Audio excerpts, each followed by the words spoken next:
How you doing for a minute? How's it going? Quite well, thanks. And yourself? Yeah, I'm well, thank you. Yeah. Here we are at Nottingham. You're at Rock City tonight, Rock City Basement. And it's kind of the end. You're coming to the end now, aren't you, of the tour? Yeah, it's the end of the UK days. Yeah, so yeah. We're going straight from here to Europe, but yeah, we'll be finishing up the UK days tonight. It's the last one.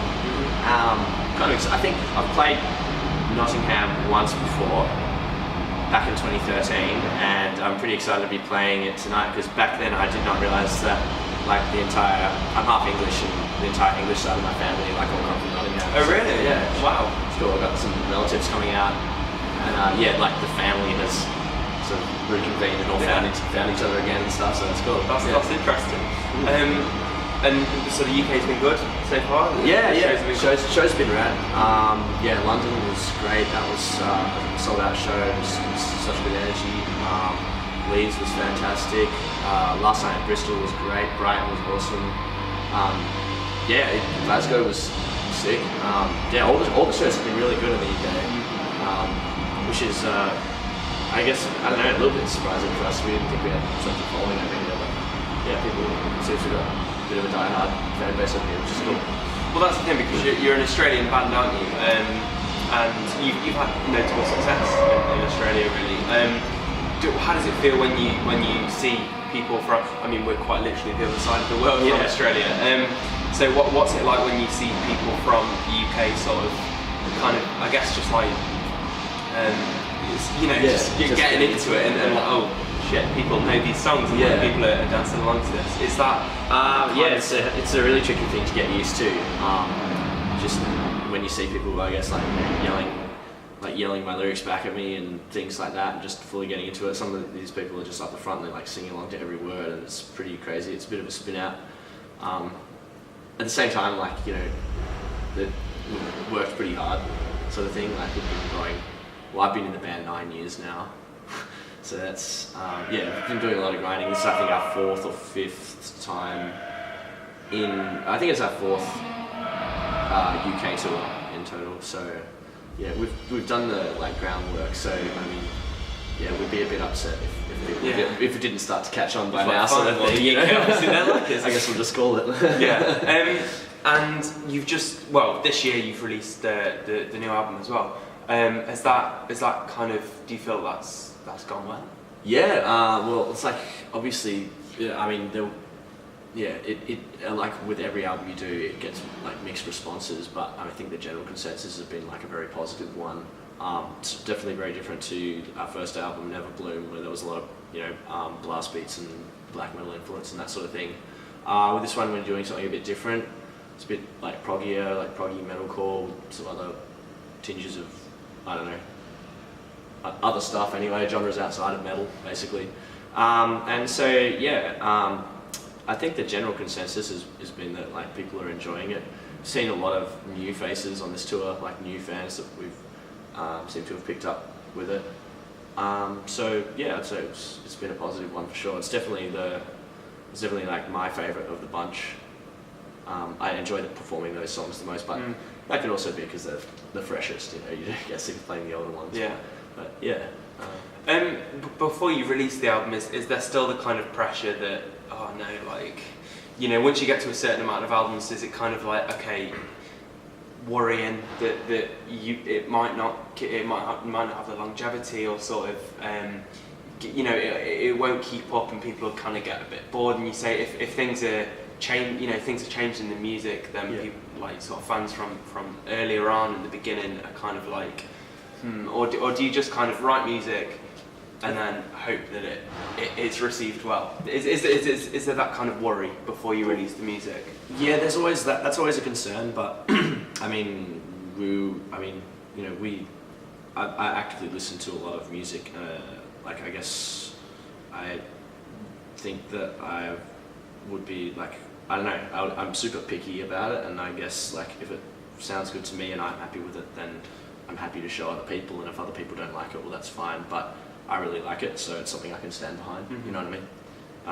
But it is a bit scary. I think it only starts to get stale when you do continue to recycle the same ideas and doing the same things over and over again. We're trying to change our sound almost like complete 180 like with every release, and I think that keeps it fresh, and that keeps fans interested, even if they're not like vibing it as much as the previous one, or maybe they're like the first better than the third or the second better than the first or whatever, but you know, that's what keeps people engaged and interested, because it's a talking point, you know. So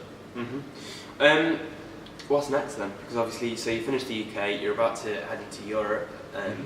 What's the kind of general scope after that? Have you got more releases on the way? Or? Well, we actually don't have anything booked. I think we've got until kind of, you know, February, March off. Maybe we might do. I think we're playing Unify Festival in Australia in January, and that's going to be awesome.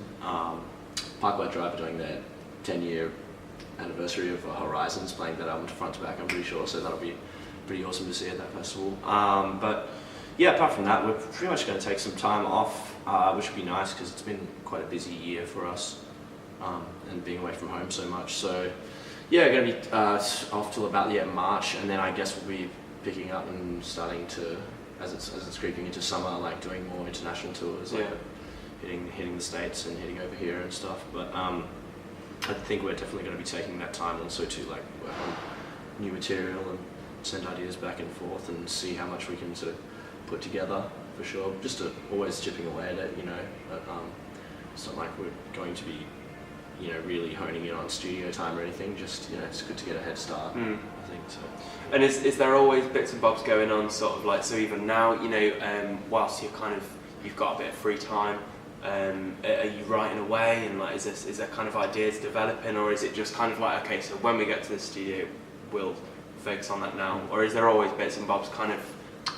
Yeah, there's always like preliminary ideas and just like tiny small session files and riffs thrown around here and there, and followed by like a lot of discussion.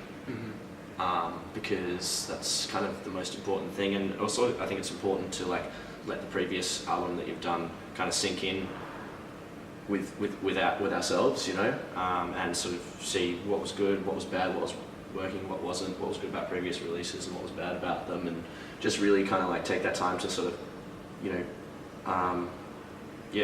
make sure that we're going to be doing something that is going to be like the right fit for the next release.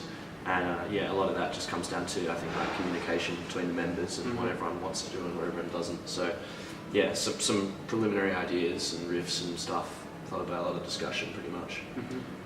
Okay, so final question now, and this is sort of the final question on every musical interview I do. One standout musician or vocalist or whatever, so, you know, related to music, that is the one for you, I guess. So I never know how to kind of summarise the question, but the sort of the obvious standout number one for you personally. It can be musically, it can be maybe even as a person. Just if there is one, who is it? That's super tricky. I guess you'd have to. I guess I'd probably have to go with Tom York from Radiohead, just because, you know, they've been going so long, and you know, he's kind of like, from what I understand, the brains behind a lot of the songwriting. They've got such good songwriting, and they're a band that, you know, changes it up completely almost every album and has a number of different sounds and stuff like that. So also he's not, from what I understand, the other members of the band are all kind of like, you know, musically trained. They all went to like college and studied music and all that sort of stuff, and then he didn't know any music theory. And so when he was like chipping away at OK Computer, which I think would be the most successful album, I'm not sure, but apparently he was, you know, writing the parts and then kind of going to the guys, all right guys, you need to teach me a bit of music theory because I need to kind of work out what I'm doing here. And they were like, no, you're not allowed to learn, because then when you learn the rules, you just like stick to them, and it's hard to break them. I think that's what makes them cool, and him the man. Amazing, good answer. Cool. Thank you. Thank you very much for chatting, and I hope to see you soon. No worries. Thanks for having me.